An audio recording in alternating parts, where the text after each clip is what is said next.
안녕하세요. 진짜 한의사들의 진짜 속 이야기 속닥속닥입니다. 원형 탈모는 동전 모양으로 특정 부위에 한꺼번에 빠져 있는 상태를 말하는 탈모입니다. 탈모반이 1개인 경우에는 단발성 원형 탈모라고 얘기를 하고요. 2개 이상이 되면은 다발성 원형 탈모, 그 탈모반들이 이어져서 뭉쳐지게 되면은 사행성 원형 탈모가 되고, 머리카락이 전체적으로 더 빠지게 되면은 전두 탈모라고 표현을 합니다. 머리카락뿐만이 아니라 눈썹, 속눈썹, 채모까지 다 빠지는 경우도 있는데요. 이런 전신 탈모로까지 이어질 수 있는 탈모의 유형입니다. 원형 탈모의 원인은 아직 의학계에서 명확하게 밝혀져 있는 것은 없는데요. 여러 가지 가설 중에 가장 지지를 많이 받는 가설이 자가 면역 질환입니다. 말 그대로 내 몸에 면역에 문제가 생겨서 적군과 아군을 구분하지 못하는 상황이 된 거고요. 머리카락이 내 몸의 일부인데 적으로 오인하고 무작위로 공격해서 뭉텅이째 빠지게끔 하는 게 원형 탈모가 됩니다. 또 다른 원인으로, 이것도 밝혀져 있지는 않은데 유전자의 영향이 있다라고 보고요. 그래서 유전적인 경향, 가족력도 영향을 미친다라고 봅니다. 면역은 과도한 스트레스나 과로, 피로, 또 다른 질환이라든지 약물 같은 것들도 원인이 될 수 있다라고 봅니다. 네, 그래서 최근에 극심하게 스트레스를 받았다든지 아니면 피부염이 갑자기 심해졌다든지 이런 말씀들을 해주시면 치료 방향을 잡는 데 큰 도움이 됩니다. 원형 탈모는 일반 탈모와 달리 발생되기 전에 신호를 보내주는 경우가 많은데요. 평소보다 굉장히 많은 양이 빠진다든지 평소에 없었던 두피의 자극감, 즉 두피가 가렵다든지 따끔따끔한 부위가 생긴다는 경우가 많습니다. 또 진료실에서 보면 탈모반 주위 모발을 당겼을 때 일반 탈모와는 달리 모발이 쉽게 빠지는 경우가 많은데요. 이 역시도 원형 탈모의 특징이라고 할 수 있겠습니다. 그리고 원형 탈모는 특징적인 모발이 있는데, 이게 감탄부호 모발이라고 해서 느낌표 모양의 모발이 생깁니다. 그래서 그 기역자 부분으로 이렇게 꺾이게 되는데, 꺾인 요 긴 모발이 탈락이 되고 밑에 모근 부분에 짧은 모발이 남게 됩니다. 이걸 만지면 까끌까끌한 느낌이 드세요. 그래서 환자분들이 이게 머리카락이 까끌까끌한데 이게 머리카락 나고 있는 거 아니냐라고 말씀하시는데, 나는 게 아니라 이 탈모반이 한창 진행 중이다라고 보는 신호 탈모반으로 봅니다. 머리카락이 회복이 될 때는 아기 머리카락처럼 굉장히 부드럽게 올라오기 때문에 만졌을 때 느낌이 없는 경우가 대부분입니다. 그리고 환자분들 중에 인터넷에 떠도는 그런 민간요법들이 있잖아요. 뭐 마늘을 찧어가지고 바르거나 뭐 식초를 바르거나 검증되지 않은 방법들을 막 하다가 피부염이 생겨서 오시는 분들이 많은데, 절대 이런 식으로 카드라 하는 것들에 휘말려가지고 피부를 상하는 일이 없도록 조심하셔야 됩니다. 절대 주의.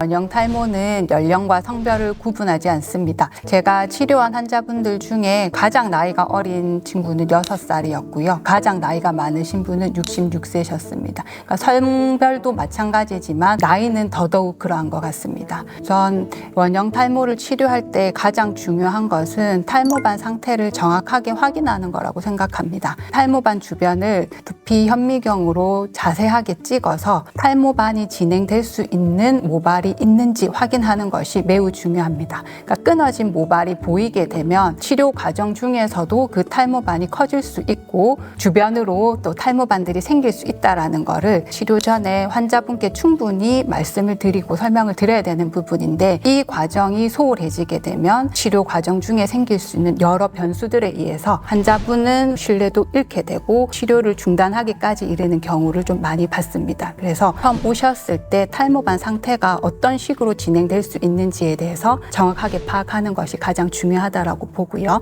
탈모 치료에 있어서는 모발 회복을 위해서 약침이라든지 일반 침 치료, 영양 치료가 진행이 될 수 있습니다. 그리고 원형 탈모의 가장 근본적인 원인, 면역 부분을 교정하기 위해서는 개개인 맞춤 처방이 들어가는 것이 일반적입니다. 마지막으로는 원형 탈모가 회복되는데 도움이 되는 습관, 그리고 도움이 되지 않는 습관들을 확인을 해서 그 부분을 지도하는 부분도 진행하고 있습니다. 치료의 단순성보다는 개개인 상태에 맞춰서 치료를 할 수 있는 것인지를 확인하는 것이 중요한 것 같습니다.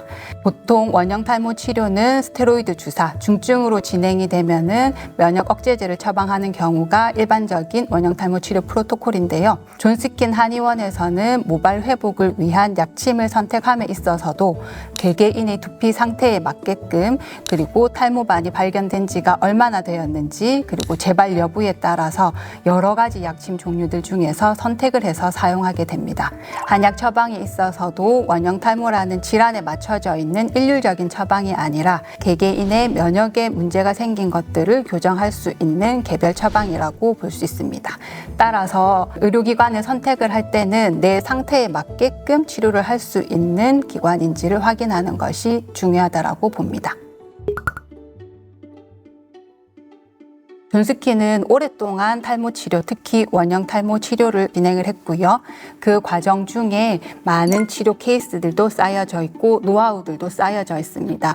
이러한 부분들은 원장님들이 원형 탈모를 치료함에 있어서 자신감을 가지기에 충분하다고 봅니다. 원형 탈모는 가장 많이 비유되는 곳이 럭비공인데요. 말 그대로 어디로 튈지 모른다는 겁니다. 치료 과정 중에 원형 탈모가 어떻게 진행이 되든지 간에 결국은 다 회복이 될 수 있다라고 하는 이 자신감은 막연함이 아니라 여태까지 치료가 쌓여왔던 그 경험에 바탕하는 부분이라고 봅니다. 일반적인 탈모는 맥시멈이라고 하는 그 기준이 별로 명확하지 않은데, 원형 탈모는 빈 공간에서 머리카락이 다 회복이 되고 나면은 치료가 끝난 부분이기 때문에, 끝이 명확한 부분인 거기 때문에 환자분들한테 좀 더 확실하게 말씀드릴 수 있는 부분인 것 같습니다. 또 6세 아이도 치료를 받을 수 있다는 것과 같은 안전성, 이게 치료의 강점이라고 볼 수 있을 것이고요. 또 계속 재발되는 원형 탈모를 최소화하기 위해서 계속 연구하는 부분, 이 부분도 존스킨 한의원의 원형 탈모 치료의 강점이라고 볼 수 있겠습니다.